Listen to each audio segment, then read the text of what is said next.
Le Grand Matin Sud Radio.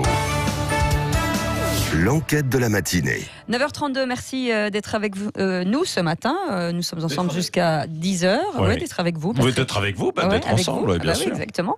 Avec cette question ce matin et l'affaire, bien sûr, du pont de Ligonnès. La question, les médias peuvent-ils encore faire confiance à la police ? Vous êtes en majorité sur Twitter à dire non, à plus de 75% et plus de 85% sur Facebook. En tout cas, pour ceux qui votent ce matin, vous pouvez toujours nous appeler au 0826 300 300 avec nos invités ce matin, Béatrice Brugère, qui est secrétaire générale du syndicat Unité Magistrats Force Ouvrière, et Olivier Maurice, avocat pénaliste au bureau de Paris. Et on a un appel au standard. C'est Eddy qui est avec nous de Montpellier. Bonjour Eddy. 0826 300 300. Bonjour, bienvenue sur Sud Radio, Eddy.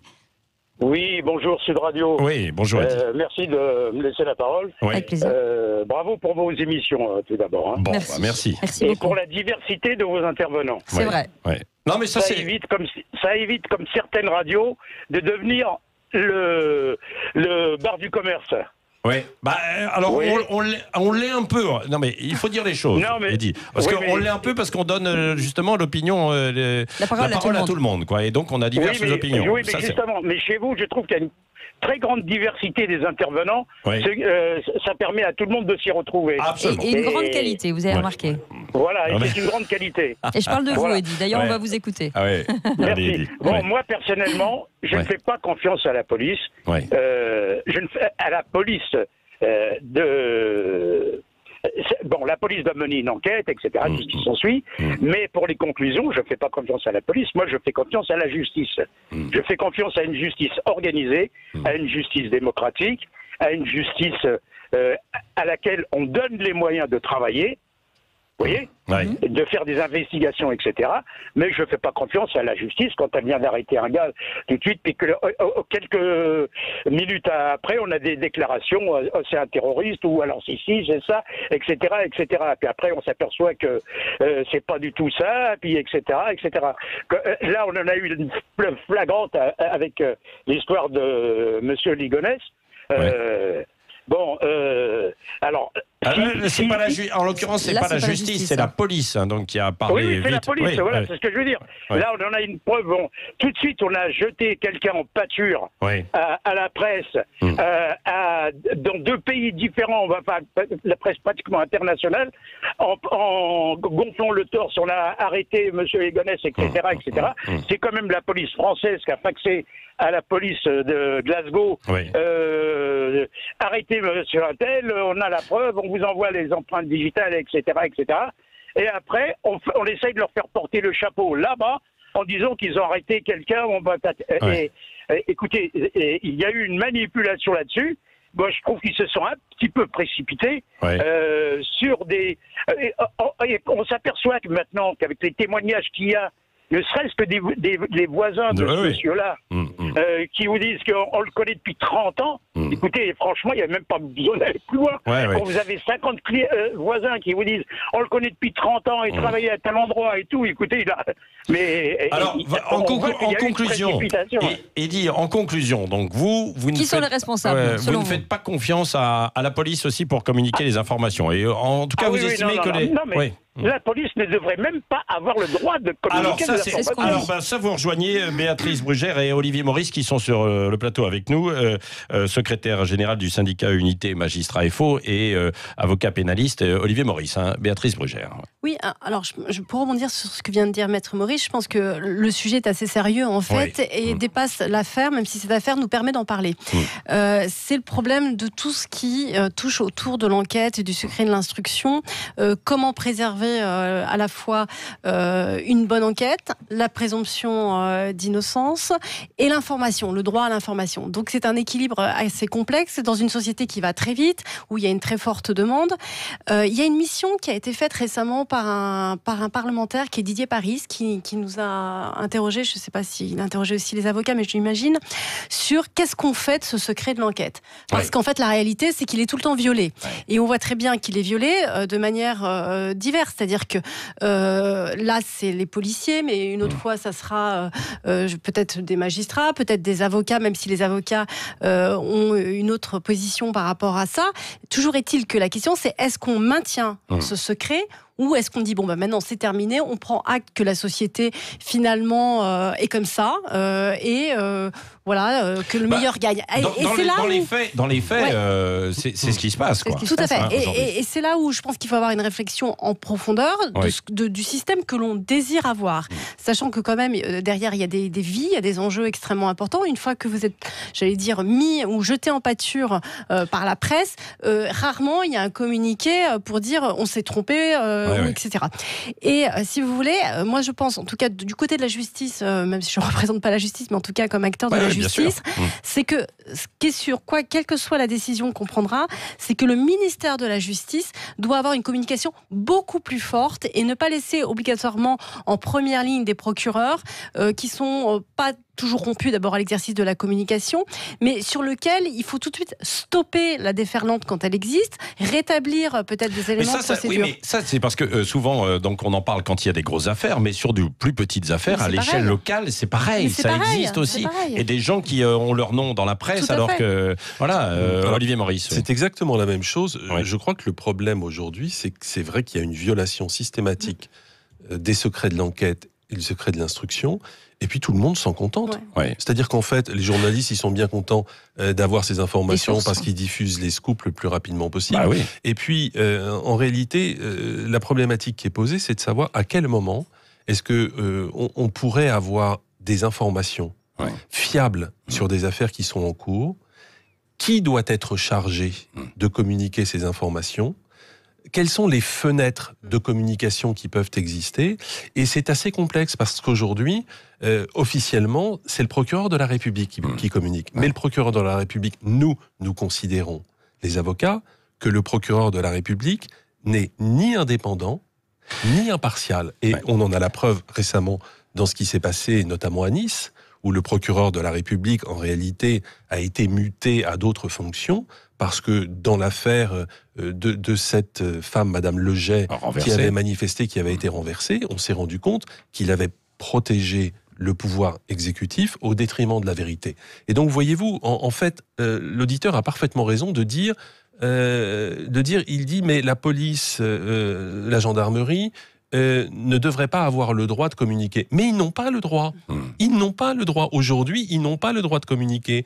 Et voyez-vous, à travers toutes les émissions qui existent, Faites rentrer l'accusé, d'autres émissions qui ont énormément de succès, parce que en même temps, l'opinion publique aime beaucoup les affaires de justice, les affaires criminelles. On voit les policiers, les enquêteurs parler systématiquement et violer souvent le secret de l'enquête. Oui, Béatrice Brucker. Oui, je reviens sur un procès extrêmement récent qui est celui de notre ancien garde des Sceaux, Jean-Jacques Urvoas, qui a mis en fait en lumière une problématique interne aussi, puisque Maître Maurice vient de parler du statut du parquet. Nous, par exemple, notre syndicat s'interroge sur la nécessité de ce qu'on appelle les remontées d'informations systématiques, quasiment systématiques, dans les dossiers individuels au ministère de la Justice. D'une certaine façon, et j'ose le trait peut-être un peu caricatural, c'est institutionnaliser la violation du secret de l'enquête. Parce qu'il n'y a aucune raison que dans des enquêtes individuelles comme ça, toutes ces informations remontent. Et si elles remontent par une chaîne qui permet peut-être parfois des fuites, il faut quand même le dire, c'est possible. C'est exactement la même chose au ministère de l'Intérieur, puisque la police a une double tutelle. Il faut s'interroger aussi sur les mécanismes internes de chaque institution qui permettent aussi des fuites. Et là, je pense qu'il y a une réflexion encore beaucoup plus générale qu'il faut avoir. Nous, personnellement, et je rejoins un peu aussi la problématique du statut du parquet qui mérite d'être conforté ou en tout cas d'être modifié, il faut aussi qu'on s'interroge sur la nécessité de faire remonter ces informations pour le ministère de la Justice. Et qu'est-ce que ça a fait ? Ça a donné une violation du secret professionnel, en tout cas dans l'affaire Urvoas, où cette information avait été donnée à Monsieur Solaire. Alors, je suis d'accord en même temps avec le fait que c'est pas le ministre de la Justice, ou ce ne sont pas ses conseillers, qui vont communiquer sur des affaires en cours, parce que ce serait extrêmement grave, dans la mesure où nous, les avocats, on considérerait, alors là, à ce moment-là, que c'est une immixtion du pouvoir exécutif, du ministère de la Justice, dans le cadre d'affaires en cours. Et donc, ça c'est pas possible. Et vous savez qu'il y a déjà eu des précédents, où il y a des ministères qui sont intervenus, des ministres de l'Intérieur, de la Justice, des Affaires étrangères, dans des affaires qui étaient en cours. C'est aussi la difficulté, si les enquêtes devenaient complètement secrètes, derrière, il y a beaucoup de choses qui pourraient être étouffées. C'est ce que se disent probablement aussi les auditeurs qui nous écoutent. Quoi. Juste très Béatrice rapidement, Brugère, et puis ensuite on va... Oui, c'est ce que je dis, c'est-à-dire que je pense que cette remontée d'informations n'a pas lieu d'être au ministère de la Justice. Moi je pense, en tout cas... Elle existe depuis très longtemps. Je sais, mais je pense... Mais il y a beaucoup de choses qui existent depuis très longtemps sur lesquelles on peut s'interroger. Mais elle a pris une dimension très différente. C'est-à-dire qu'aujourd'hui, les magistrats sont tenus au disciplinaire pour ne pas s'ils ne le font pas. Et cette masse d'informations est une pression et elle multiplie les occasions peut-être de fuite. Moi, ce que je veux dire par là, parfois éventuellement de dérapage. C'est qu'il faut réfléchir sur comment conforter en effet la protection de l'enquête, comment la conforter avec de manière équilibrée et comment aussi avoir une communication au sein du ministère de la Justice. Quand je dis ministère de la Justice, je ne veux pas dire du garde des Sceaux, je veux dire au sein de l'institution, je précise, pour avoir une communication qui évite ces dérapages. Allez, et on a beaucoup va au standard. Oui, mais avant, on a beaucoup de messages de gens qui nous disent mais quel recours justement pour ce monsieur, Guy Joao, qui a quand même subi la presse, son nom dans la presse. Est-ce qu'il y a un recours possible, lui ? Bien évidemment qu'il y a un recours, parce qu'une enquête préliminaire va être ouverte ou est déjà ouverte, je n'en sais rien, pour violation du secret professionnel, violation du secret de l'enquête, et cette personne, bien évidemment, est victime. Et puis, les parties civiles qui sont aussi constituées dans le dossier Xavier Dupont de Ligonnès, il y a des avocats aussi qui sont constitués, qui peuvent aussi déposer des plaintes pour faire rechercher justement d'où vient la fuite. Mais si je crois savoir que la fuite a été confirmée à très haut niveau, j'ai quelques doutes sur l'issue de cette enquête. C'est-à-dire qu'à mon avis, elle va être très rapidement classée, ou en tout cas, on n'essaiera jamais d'aller très loin dans la recherche de la vérité. Et on va au standard avec Bruno qui nous appelle de Toulouse. Bonjour Bruno. Bonjour Bruno. Oui, bonjour. Bienvenue sur Sud Radio. Merci, merci à tous de me recevoir. Et moi, en fait, j'ai suivi l'histoire vendredi, comme tout le monde. En fait, j'ai zappé et je suis tombé sur BFM. Donc, l'annonce est tombée.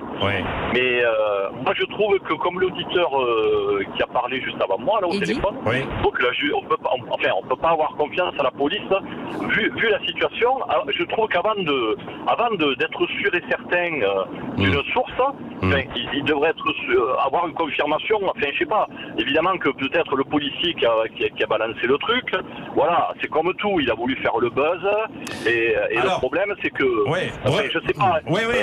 Non mais c'est vrai que Bruno, on commande sans tout connaître, sans savoir. C'est pas forcément qu'un seul policier qui a voulu faire le buzz. Visiblement, donc c'est plusieurs policiers et c'est même des hauts responsables. On ne donnera pas de nom, mais visiblement c'est monté très très haut. Donc à partir de ce moment-là, où ils ont dit aux journalistes en question qui les appelaient, l'info, elle est sûre à 100%. Voilà ce qu'ils ont dit pendant 2 heures. Et après, ils se sont aperçus que c'était pas tout à fait aussi certain. Donc, résultat, ils ont conduit les médias un peu qui sont empressés de donner cette information, quoi. Donc voilà, vous voyez, la police, elle a affirmé quand même que visiblement il y avait eu l'arrestation et c'était la bonne personne, quoi.